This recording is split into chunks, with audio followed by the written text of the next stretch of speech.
Hello, everyone. Welcome to this talk today. I'm going to share some research from my previous some previous research from my end. So the title is like towards physics consistent and controllable generative worlds. So before we start this, I just want to briefly introduce myself. My name is Yuan, and I'm currently a PhD candidate at Purdue ECE. I will be graduating next year. Okay. Okay. Today, I'm going to have this talk with the following structure, the overview here. So there are two parts. Part one is motivation and my research scope. Part two is contributions or say the works. So so in the first part, I will introduce motivation and why I need to do this, and also the scope, what I'm doing for this.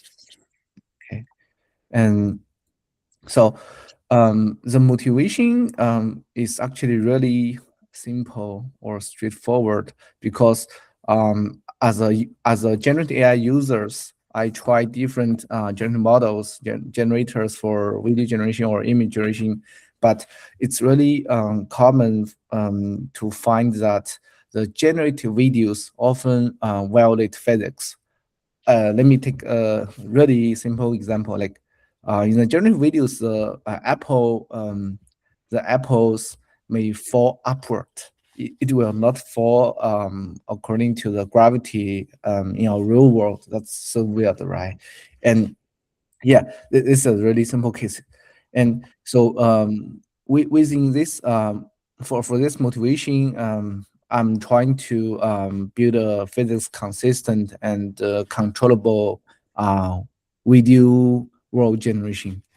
And okay, so I can take more examples for you to understand the behind the motivation and also the scopes here. So this is a example or limitation one. That is, I have a conclusion here. That is, good pixels are not equal to physical consistency. So let me play the video here. So this is a video generated by Sora and other open source models to generate a video for falling apple from the branches. But you can see they actually this videos are a violation of some fundamental Newtonian laws. Okay, and also this is another example, like I want to generate a different view videos of the raw videos. So this is the input. I want to generate a video which may have a different camera movement or camera pose by current models like Recam Master. But you can see the generated one is linked of continuous spatial temporal understanding. So you can see the catching tower here disappeared, and yeah, okay, and here is more and this part the limiting two is more for controllability. So in this case, I want to generate different videos. The different videos share the same base prompts to describe the same thing, but I just change the initial parameters for these videos. Like I just changed the initial location and speed, but you can see these two videos, they actually didn't follow the parameters. There is you cannot say if this is correct or not correct, and they have nothing with the prompt. So you can say this is really hard. Currently, it's still very hard to control motions, and it's really difficult to enforce physical constraints. Yeah, and And this slide show why solving the above questions matter, or yeah. And I just copy the image from blog here, video world models here. So this figure show the requirements of video world models. So they have different levels of requirements. The basic ones may be causal or interactive or consistent, but the higher level are one is a physics accurate, physically accurate. This is really important for some applications, like one is robotic simulation, the other one may be autonomous driving training, or some scientific and professional video generation. This part is essential or necessary. Okay. So before I continue with my my works or contributions, I want to give you a high level understanding why current general models they fail to generate some physical results, physical possible results, because I summarized from previous research. The most important part is because previously the general models they are actually purely data driven. That means they only learn the pixel level distribution from a lot of data. They didn't enforce the model to understand the underlying physics, the underlying geometry like that. So when you do the inference, if your inference prompt is still within the distribution, the training distribution, that should be okay, should be good.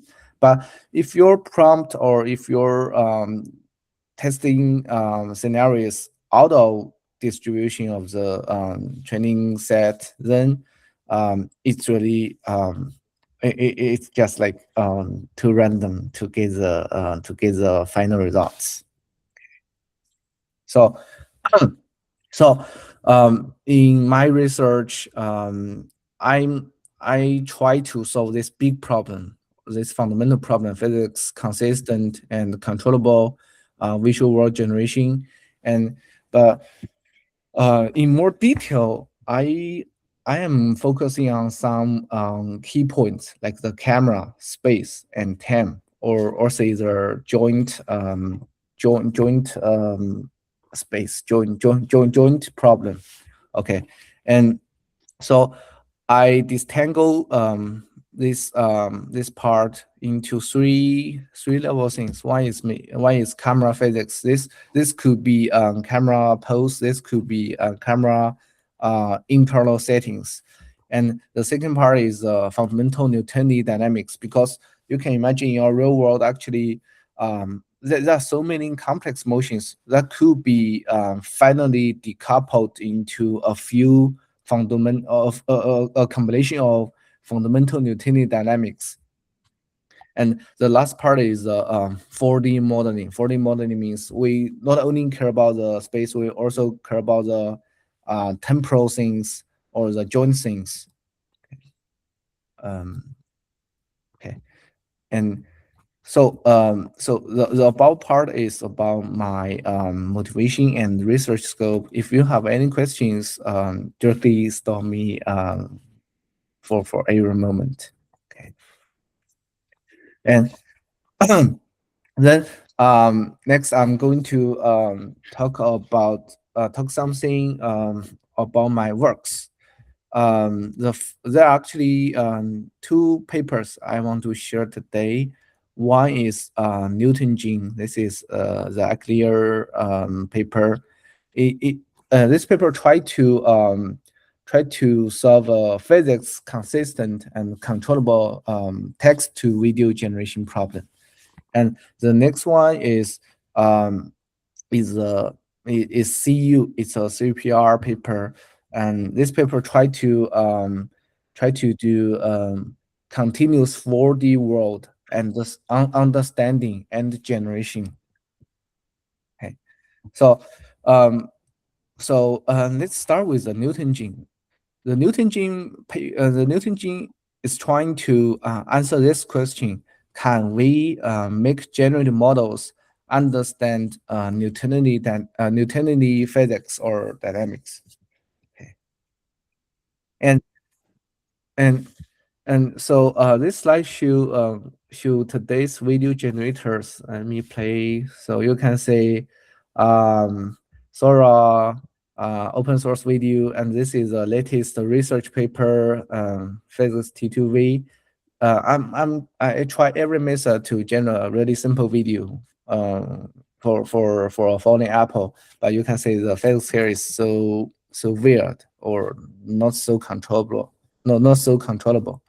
Okay, and also many previous research they also show the poor physics IQ in current video models. So that's so stupid. I mean, that's so stupid in terms of the physical parts. It's far from smart. Okay, and Sorry, I have a question. So, please. what metrics are you using here? What is measuring? Yeah, good question. These two figures actually come from previous papers. One is physical IQ, one is human evaluation. So the physical IQ in the physical IQ paper, they have a ground truth video. They are trying to they are trying to evaluate the physics of image to video models. So in the physical IQ paper, they actually have a ground truth video, and also they generate videos by current I2V models. They compare the two videos, then they can calculate the physical IQ score here. And so how they compare? Do they calculate MSE loss or like using yeah, it's likely that they you might remember they are comparing the pixel level similarities, like maybe the MSE. I forgot is the exact things. It should be MSE. It's really simple. Yeah, it sounds a naive approach. Yeah. Good question. And in this paper, the video file benchmark, they just do the human evaluation by our eyes, right? Yeah. Yeah. Okay. So this slide shows the overall framework of our work, Newton gene. The high level. This could be described by this sentence. In Newton gene, we try to incorporate physics into the data-driven generation. So how to understand this sentence? You can see these figures. So in the sub-figure A, this is how we train current video generators or generate models.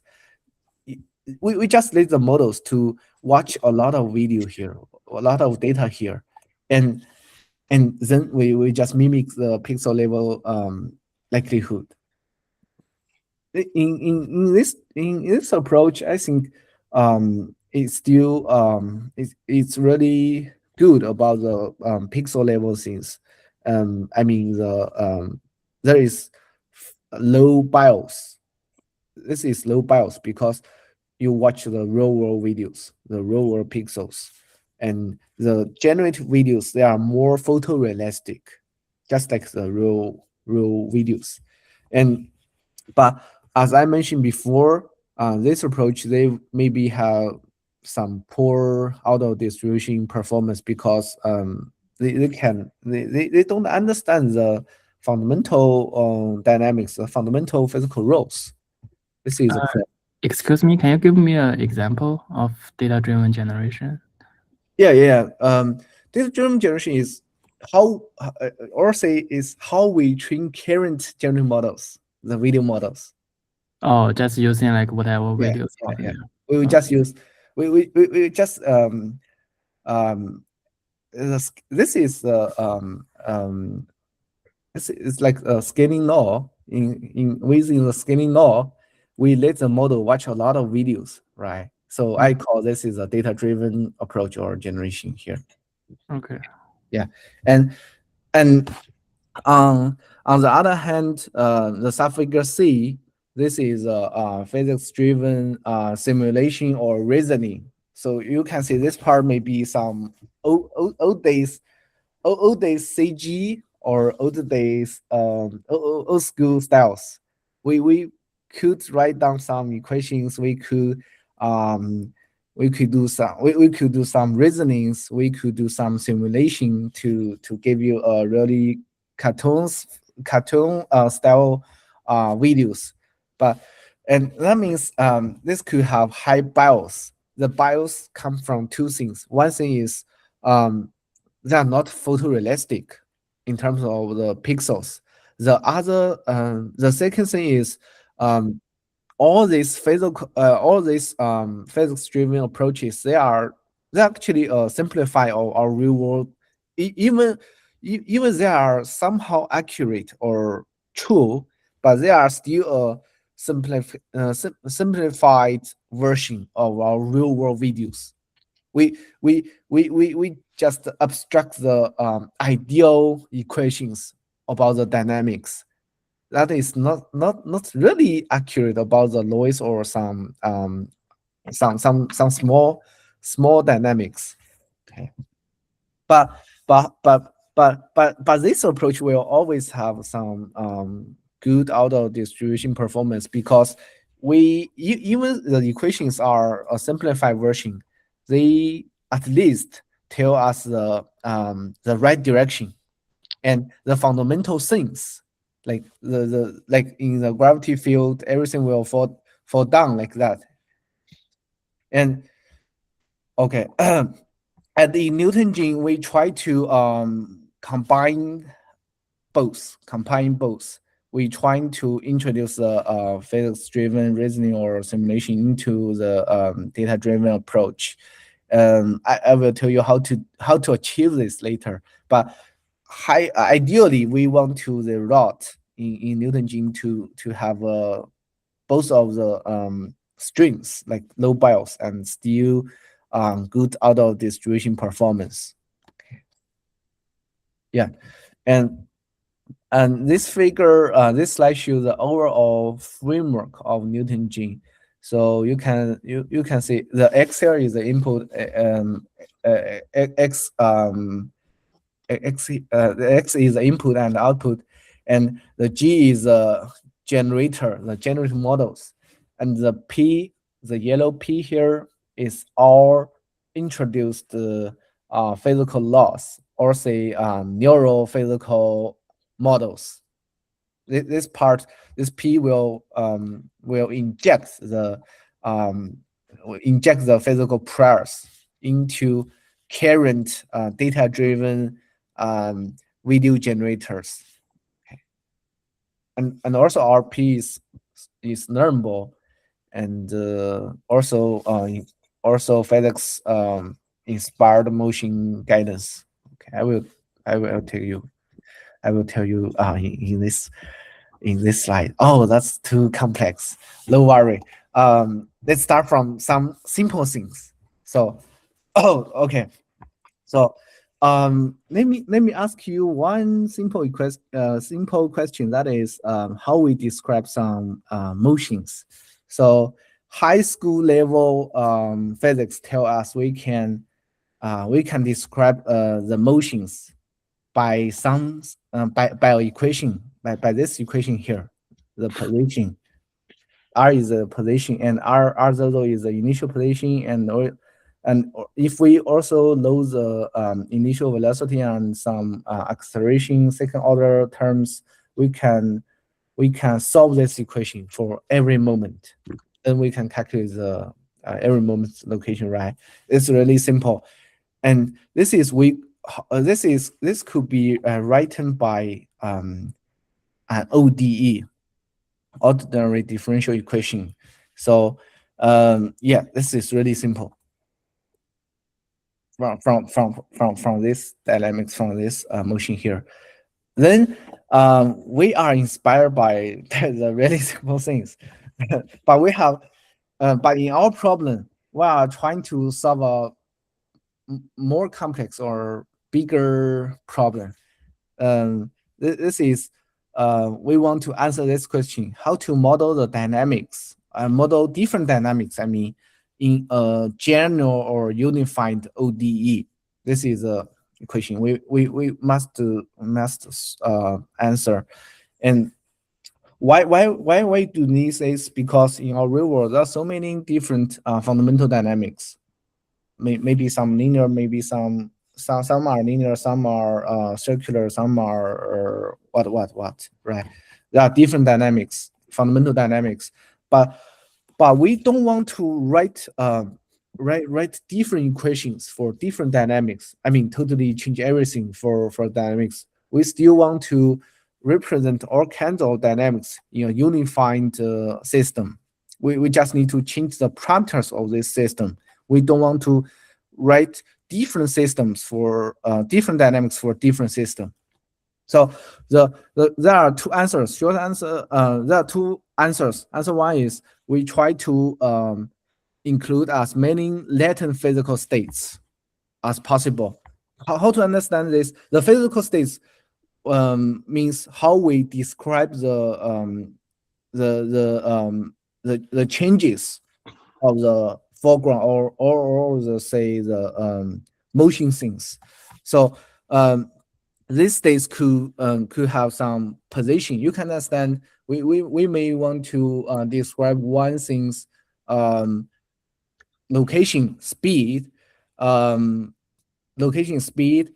some shape parameters, and also some angles, rotation angles, because something is rotating, right? And so in Newton gene, we write down this line dimensional physical states. These states consist of xy position, vx, vy velocity, and some angle, and also some projected area, or you can say the size, and also the directions of the object. And that means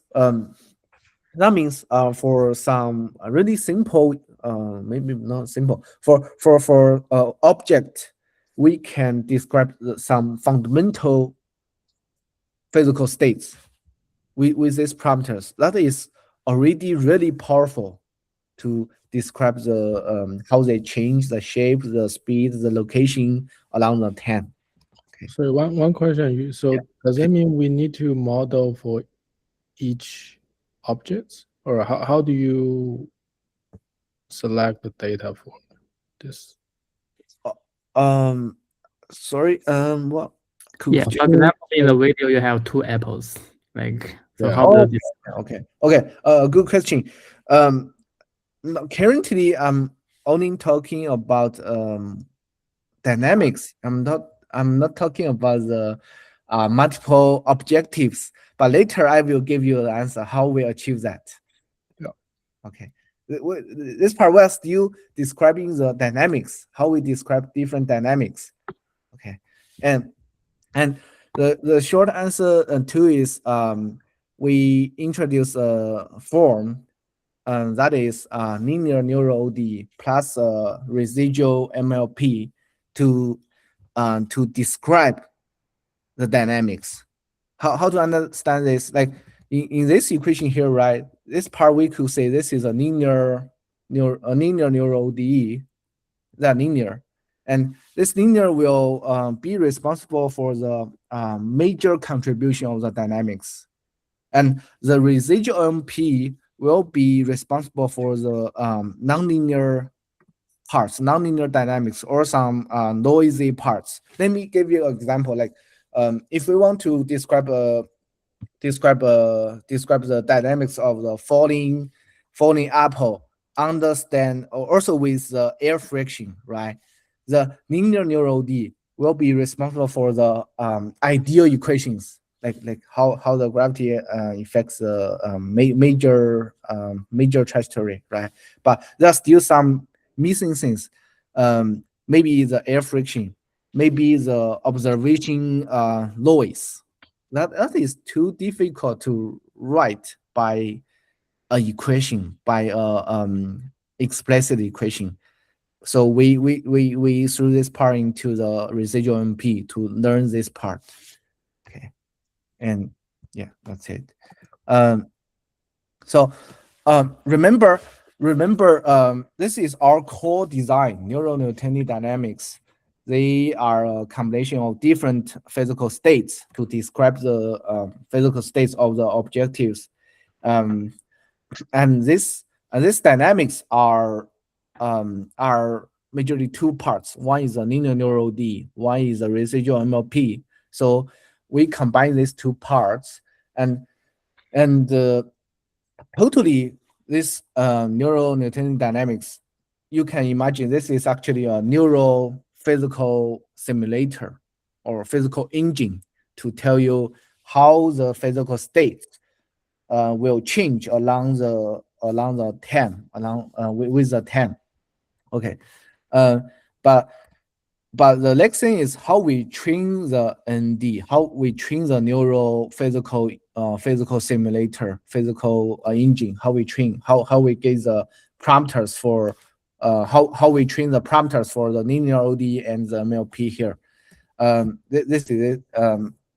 This is the answer. This is the answers. So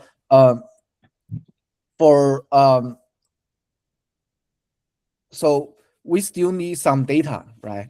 So how we got this data, how we get this data, ideally we can extract all the physical states from some physical clean videos. Physical clean videos, that means this video is really really clean, really clean in terms of physics. Like there is low motion blur in the video, there is low noise in the video, purely clean. There is the time span is really simple. Then we can calculate the accurate speed, right? But in the real world, if we want to take that kind of video, it's really difficult. It's really time consuming and really I mean not easy. So in Newton Gene, we build the data, build the physical clean data by the physical simulator, by some physical simulator, maybe by some Blender, by some what. But here we just do some 2D, simple 2D rendering.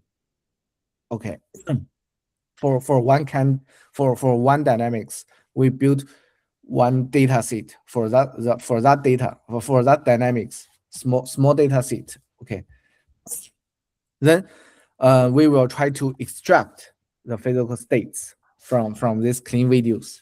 And here I extract the physical, here I firstly I extract the motion mask, because we only care about the dynamics, about the foreground motions.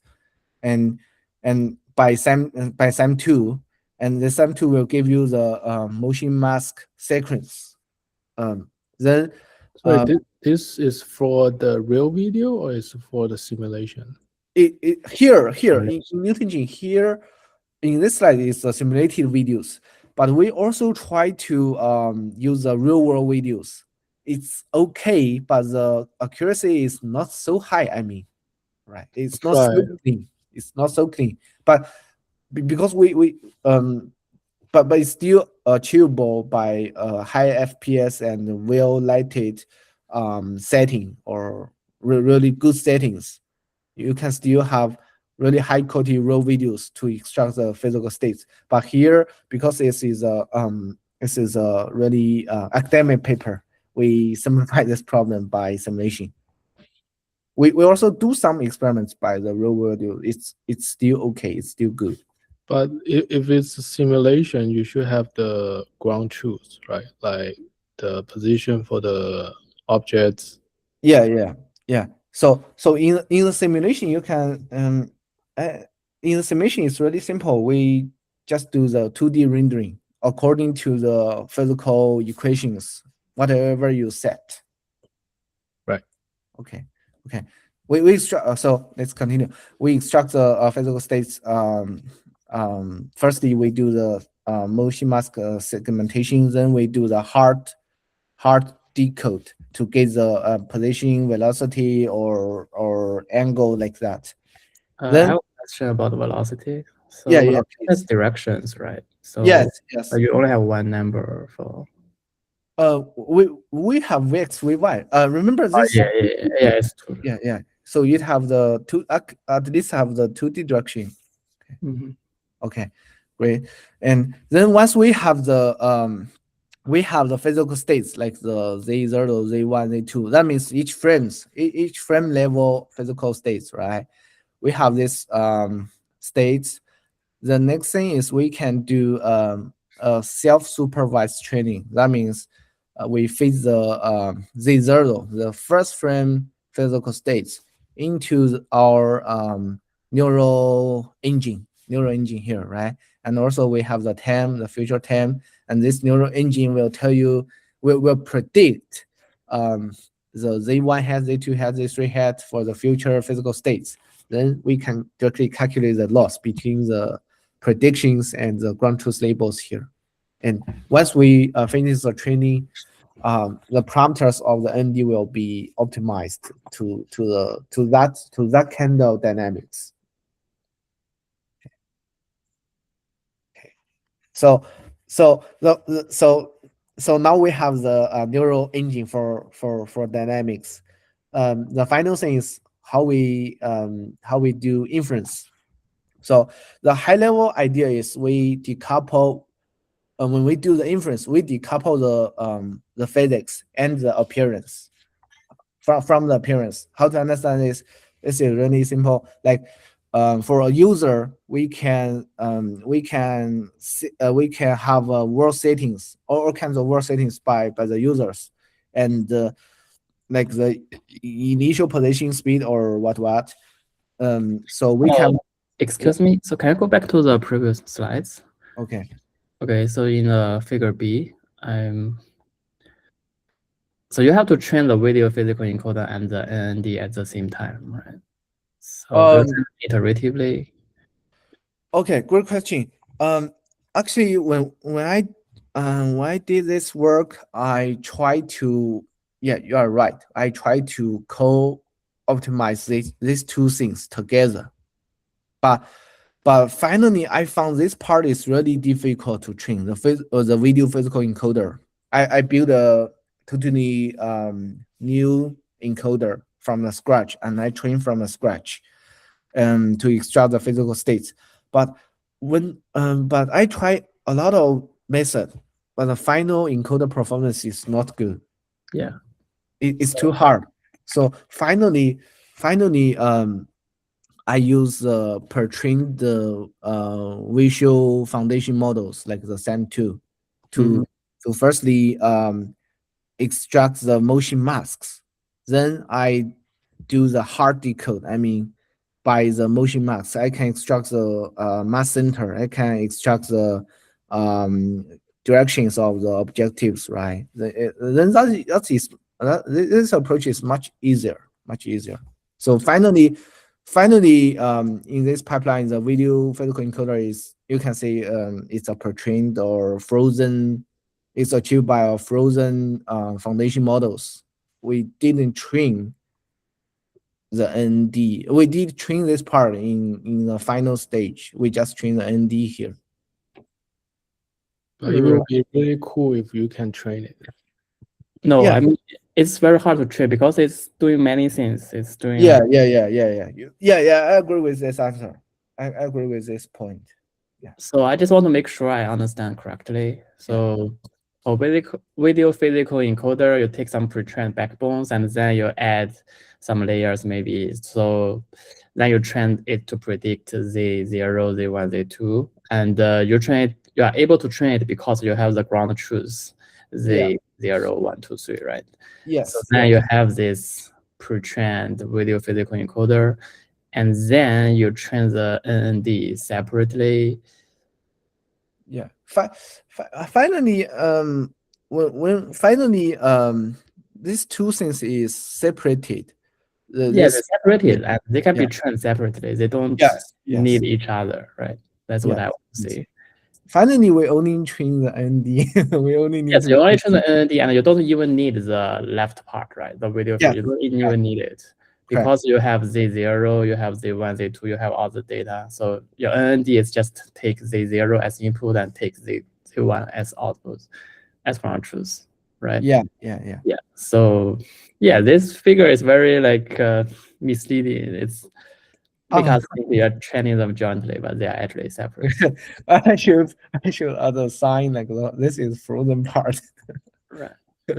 Yeah. But Okay. if it's trainable, I mean, you can apply the encoder to real video, right? So maybe you'll learn some useful representation, things like that.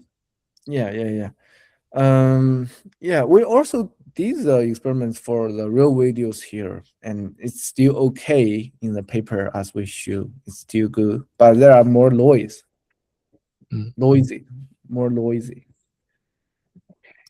And so let's go back to the inference here. In the inference, our high-level idea is we try to decouple the physics from the appearance. That means firstly we will we need to deal with the physics. We need to deal with the motion. And how we achieve this? For a user, the user first need to give a world setting, like the initial speed, time, and size of the world. Then we can parse the Z0 here. So we can go back here. We can parse the Z0 given by the users. Then we send the initial states to the learn the ND. The ND will give you the prediction of the future physical states, and combined with the world setting, we can then we do some simple rendering. This rendering will give you the optical flow of the foreground motions So you can see here. Then yeah, this is actually for the physics, only for the motions. Then we need to inject the motion information, the motion guidance into current motion controlled pre-trained text to video models. And these models initially they are only for rendering the photorealistic final results, right? But here we need to give this appearance model the motion information, the motion guidance. We use a paper named "Go with the Flow," and in that paper, it will be fed with the flows, the optical flows. Then it will warp the noise for each frame's initial noise, and this means every final frame is denoising by the initial noise, right? But here in this paper, they try to give you the structured noise by the optical flow. I mean, for for the second frame's noise, they will be warped from the first frame noise according to the optic flow. So this is a sequential operating. You can imagine like this is we call warped structure noise. This warped structure noise, that means they are collected okay, hold on. Oh, sorry. That means this is a structure noise. That means they share the same. Yeah, they all initial start from the noise. same frame, the first frame. Right? Yeah. But and then you warp the following frames. But they are only different from the motion flows. That's it. This will ensure the rendering frames, the denoised frames, the final frames, they are more consistent in terms of the structures, in terms of the details. That's it. Okay. So finally, let me show you the some results here. We can achieve the linear dynamics of circular, also some 3D motion effects, and also some deformation, size changing, and some hybrid motion here. Yeah, and very cool. How do you do the 3D motion? yeah, that's a great question. So, remember in our framework, we are more focused on the 2D motion, right? V, X, V, Y. How we achieve this?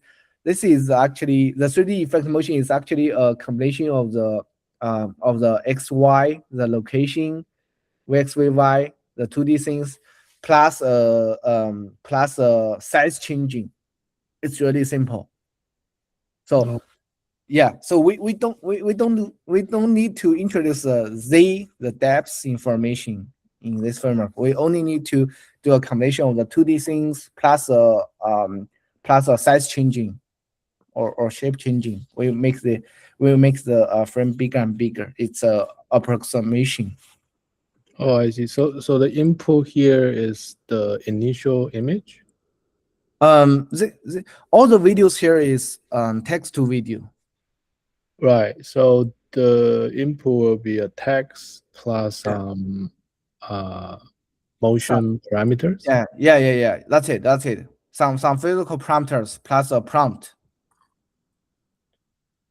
How do you describe the 3D motion here? Okay, let me give you a really simple equation, like simple sense, like the first frame, the car is far away, right?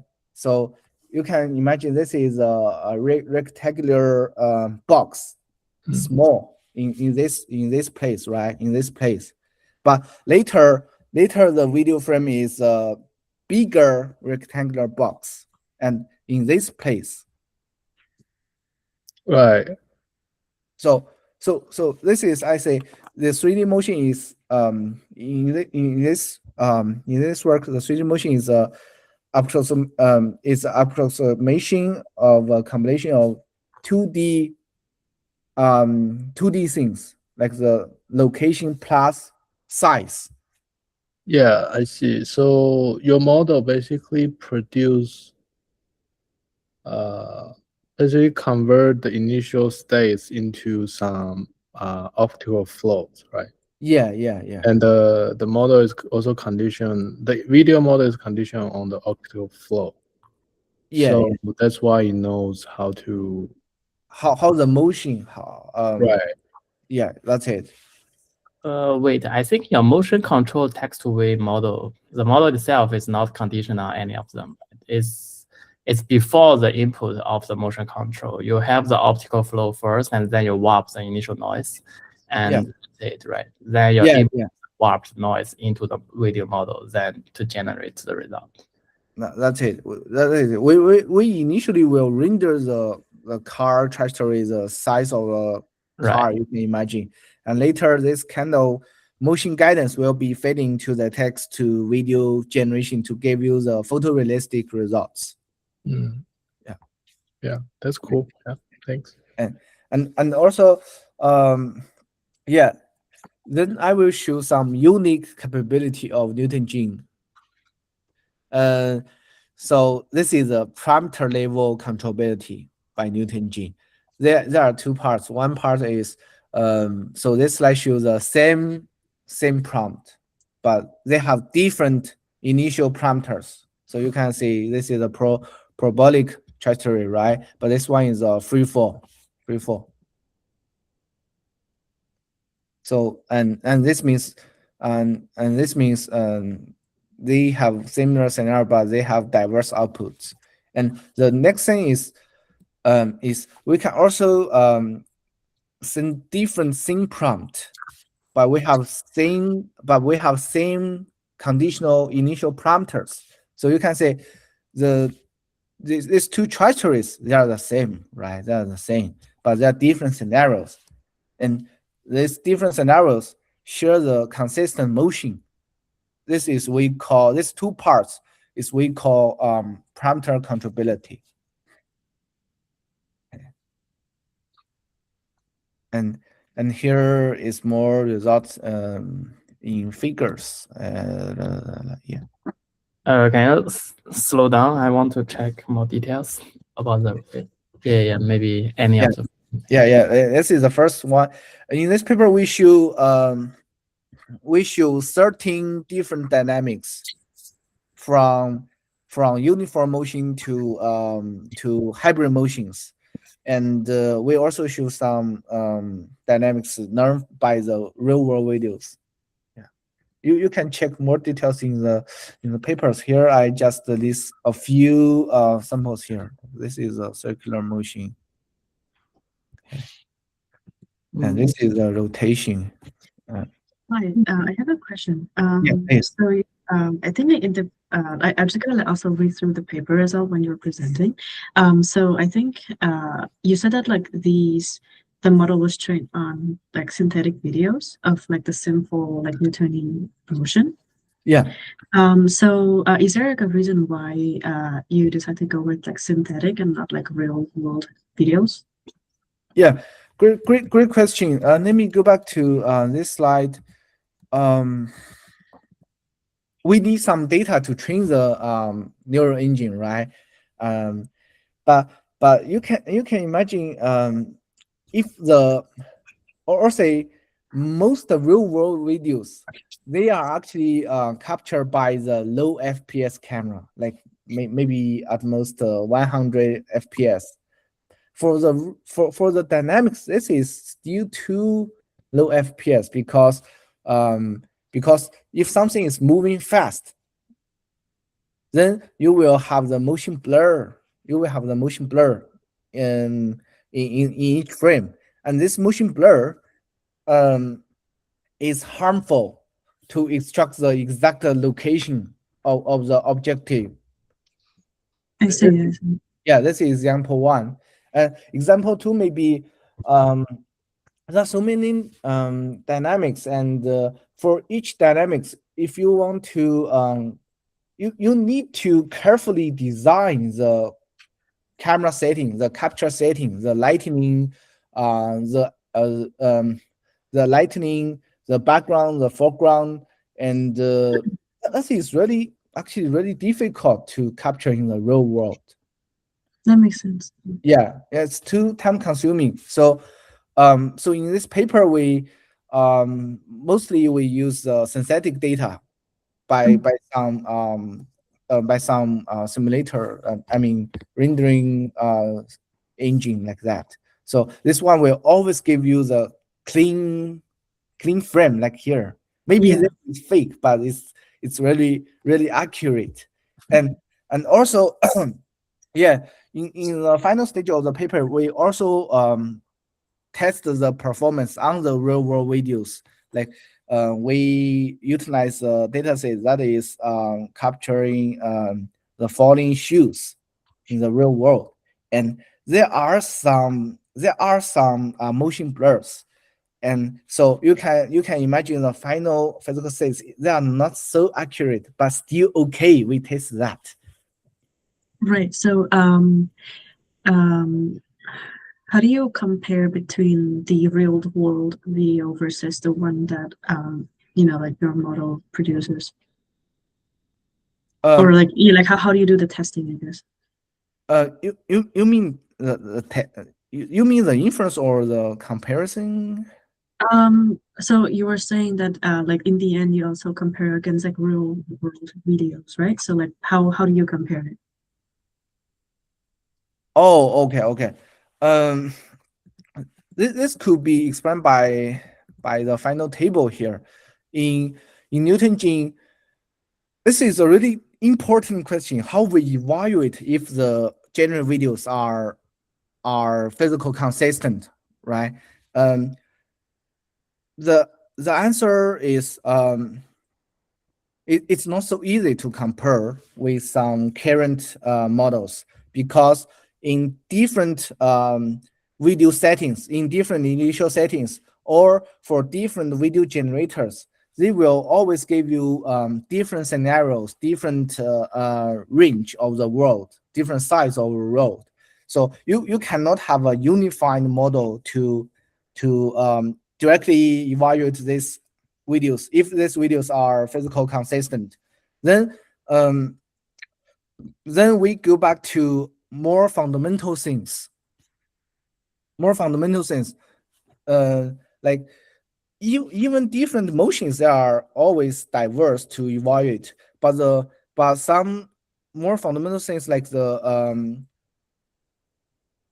unchanged physical parameters, they're always there. Like the energy within the video, they should be consistent for the first frame to the last frame. They should be similar, not too far away. The potential energy plus the momentum energy, they should be consistent. So this is why we introduce the PIS score in this video. This score will describe the if some physical parameters changed. Oh, sorry. Okay, so yeah, can you give it like a simple example? Like, what do you mean by a physical parameter? yeah, so this is we call physical invariance score. That means even different videos, different settings, different models, they will give you different videos. But finally, there should be something they should not change during the video, such as the energy. The energy should be always consistent from the first frame to the last frame. If we ignore the air friction, right? That's it. We evaluate this score for every general videos. Like you can imagine, in the general videos, we will calculate the speed of each frame and also the potential energy of that frame, and we add these two parts for the first frame, and also we do the same thing for the last frame in the video. We add these two energy, the final energy, right? And this two energy should be similar, because they are the fundamental physical rules. That makes sense. Yeah. This is we call physical invariance scores, and these scores could be applied for no matter models, no matter video settings, no matter if this video is trained by the synthetic data or real world data.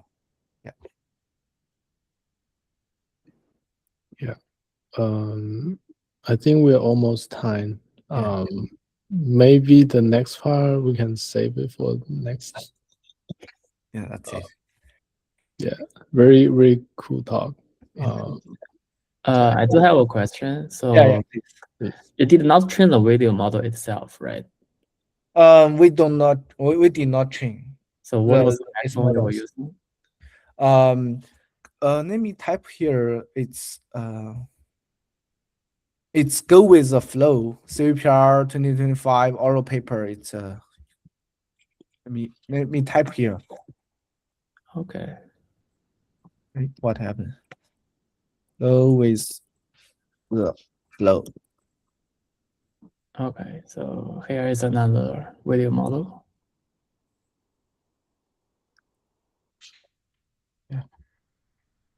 Yeah. Maybe one comment I have is, if your PIS score can be used as like some rewards or some metrics, you can further optimize your model. Yeah, it could be a evaluator for post training like that. Yeah, that's right. Yeah, I agree with you. And I'm still thinking about these things, because currently when we train the model, it's still too naive to evaluate the general videos. I mean, even for the industry, I learned something from my friends who are doing the video foundation models in the industry. They say they are still majorly look the video by their eyes to evaluate if that is good or not good.